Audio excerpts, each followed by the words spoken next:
A local beauty queen is gearing up for the Miss Houston pageant this weekend. Her ultimate goal to become Miss Teen Texas and on to Miss Teen USA. However, she has a medical condition that has made it incredibly difficult to get as far as she has. She's using her celebrity to spread the word about the most common hormonal problem for women. But you're doing great. You look fabulous. You look like a winner to me. Beautiful. It's an exciting time for 17-year-old Tara Stanley. And make sure you make eye contact with the entire panel of judges. She's preparing for her next big pageant while conquering her disorder, PCOS.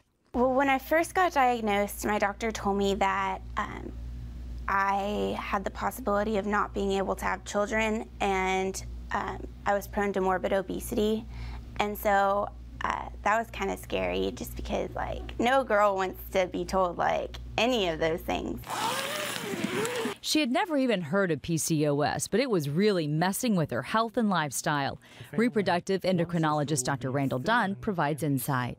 Well, it really means polycystic ovarian syndrome, and the key thing is that it's a syndrome and women don't have all the same symptoms. The classic ones are irregular cycles, hard to get pregnant, facial and body hair, oiliness of the skin, and a lot of women start having weight gain even as young women because of something associated with it called insulin resistance.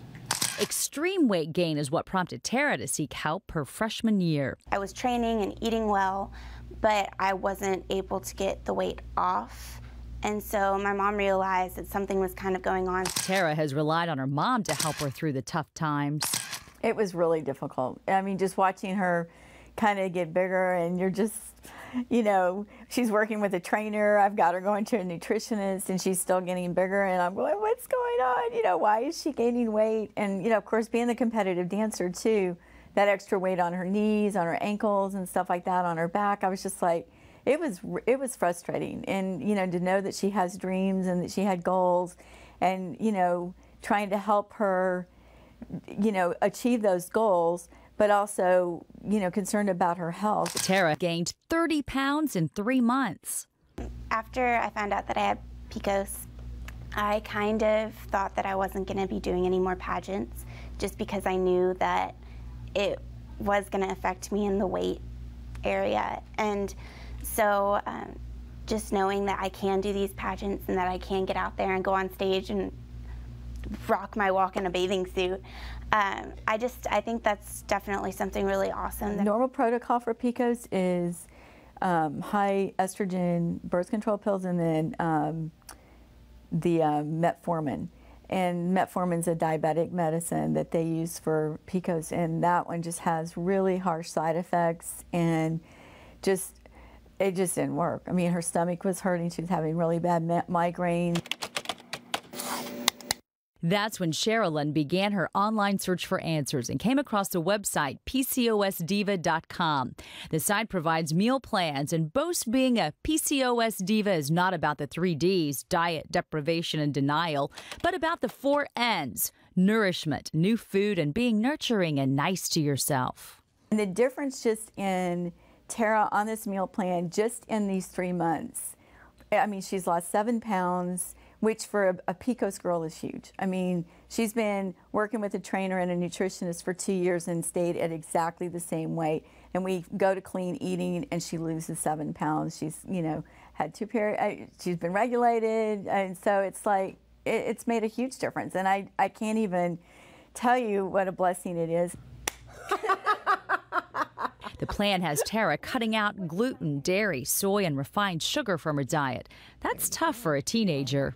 I was kind of upset in a way because all my friends are sitting there eating pancakes and Whataburger and Chick-fil-A all day long, and I can't do that. Dr. Dunn says reducing those carbs helps with the insulin resistance. Women that have polycystic ovary syndrome are making more male hormone activity from their ovaries. These little cysts are active hormonally, making male hormone, and that makes insulin action less efficient, which can prompt even more serious health problems. Heart attacks, strokes, hypertension, bad cholesterol, things that most women felt like they were relatively protected for, but they're not. At least not if they have PCOS. I think it is so important for girls to really realize what this disease is and how it affects them and the symptoms of it, because most people think that some of the symptoms are just normal things that happen in your teenage years, which it really isn't.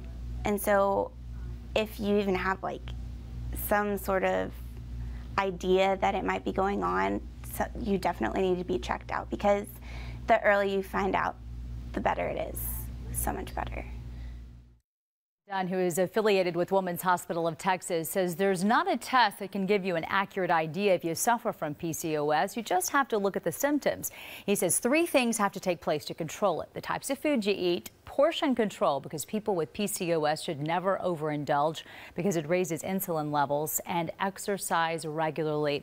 Now, he says prescription drugs for insulin resistance can also help some women with PCOS, especially if they're trying to get pregnant. Okay.